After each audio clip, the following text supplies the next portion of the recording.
Hi there. Thank you so much for the chance to interview for the academic library assistant position.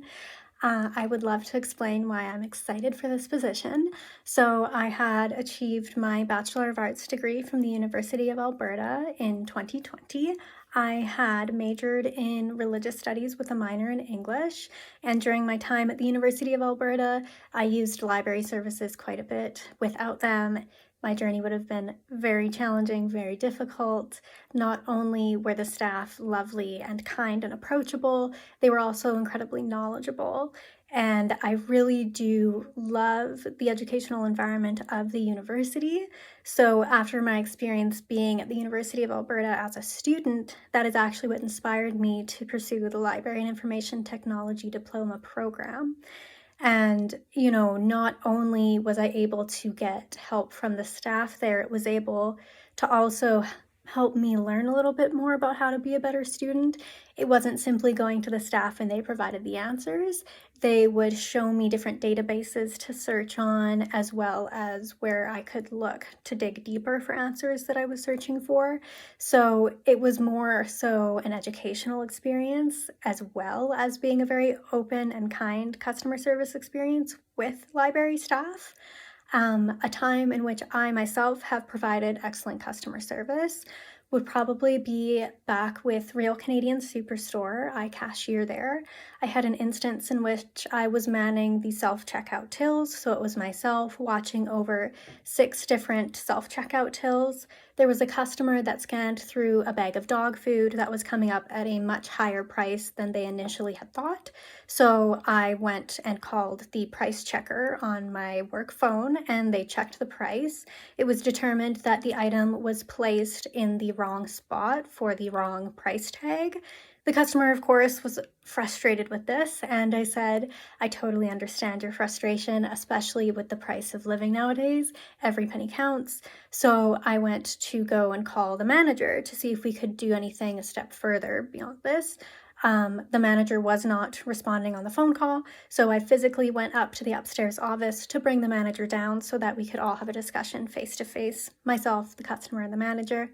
The manager, as well, of course, understood her frustration and did say that for this time they will honor the price that it was underneath, although that is the incorrect price tag, and that for her next time entering into the store, that she wouldn't be getting this item for this price. In this situation, I was able to practice not only my customer service skills, but as well my problem solving and my collaborative abilities. And a time in which I encountered a difficult situation and how I resolved it. I, as well, was working in Superstore in the optical department at one point, and I was in the role of an optical clerk. So that role is helping people look at different glasses styles that they might like best, looking at the prescriptions and seeing what type of lens they need, and entering in the prescription information and insurance information so that you can promote the sale and give the customer a brand new pair of glasses. So a customer came in and they were talking about their friend who was going on about how excited they were to get this brand new pair of trifocal lenses.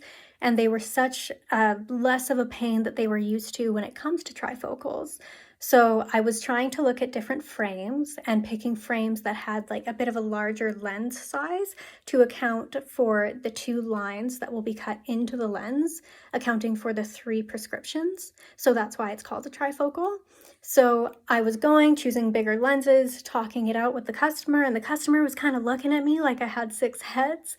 So I was able to practice my reference interview skills and, actually consider what is it that the customer wants, because I think they want something, but they might be using the wrong terminology. So I kind of picked their brain a little bit and I said, when your friend was telling you how excited they were for these trifocals, what was the big selling point? Why was it so exciting? And they spoke on how their friend was excited that those lines weren't actually in the lens. And that's when it dawned on me that this customer wasn't speaking about a trifocal prescription, but rather a progressive prescription. So within a lens, instead of having those 2 lines that separate 3 prescriptions. There's more of an hourglass shape in the middle of the lens, and it seamlessly blends from one prescription to the next, and that's in a progressive lens. So I realized, okay, you want progressives. Okay, we can do that. Let's work on that together. So in that situation, I was able to actually practice my problem-solving skills, critical thinking skills, as well as a reference interview. And I did so independently because there were some days where you are working in the office without a manager or without colleagues. So it was an incredibly interesting situation to make sure we got what we wanted for the customer to be happy. And what I believe I would contribute to a healthy, vibrant work culture is an upbeat, positive personality. I consider myself to be hardworking and punctual. As well, I can also think about prioritizing different tasks and understand that time management is incredibly important to also get tasks done. As well, I don't let personality clashes get in my way. As with any part of life, everyone has something unique to bring to the table. Sometimes I have witnessed colleagues butt heads, and that gets in the way of the task at hand. I absolutely ensure that we focus on the task as best as possible, and if problems were to arise, to deal with them appropriately. Once again, thank you so much for the opportunity to interview for the academic library assistant position. My name is Caitlin Wilson, and I hope to hear from you soon. Take care.